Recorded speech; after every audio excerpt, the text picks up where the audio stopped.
je veux commencer par vous dire clairement que c'est une journée triste pour notre justice.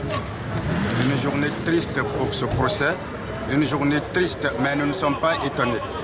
La journée d'aujourd'hui a clairement indiqué le parti pris du tribunal depuis le début. Alors, je peux vous assurer, lorsque l'article 407 du Code de procédure pénale est très clair, lorsque pour une demande, des avocats ou des accusés ont déposé des écritures écrites, des conclusions écrites, le tribunal est tenu de statuer et le droit pénal est d'interprétation stricte. Le juge est soumis à l'autorité de la loi et il ne peut pas en décider autrement.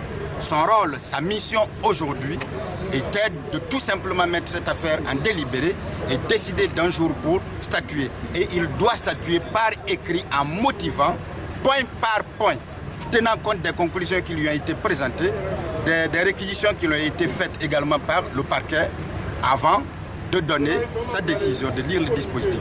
S'il prend le soin de joindre au fond, rassurez-vous que même s'il n'a pas visé des dispositions de la loi, il a voulu faire allusion à l'article 429 du Code de procédure pénale. Cette disposition s'applique en matière correctionnelle, pas en matière criminelle. Nous allons tout simplement décider de ne pas être là le 25, mais nous allons surtout saisir le Conseil supérieur de la magistrature pour insuffisance professionnelle, parce que ce qui s'est passé n'est pas important, ce n'est pas bien pour l'image du pays. Et nous pensons que la décision est déjà connue avant même que nous ne venions. On ne peut pas nous tendre un piège pour des professionnels que nous sommes. Pour que nous attendons le jour du délibéré, le président ou le tribunal vient dire nous requalifions les faits et à ce moment-là, on ne pourra plus rien. Ils ont tous compris que depuis que ce procès a commencé, il n'y a aucun élément. C'est un procès vide.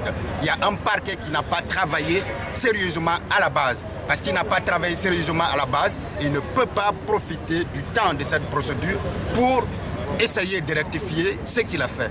On ne peut pas, au criminel, pour un tel procès, un procès qui est regardé dans tous les pays du monde entier, prendre de telles décisions. Lorsque la défense prend la parole, vous n'avez pas encore pris une décision pour envoyer, c'est normal que la défense puisse faire des demandes.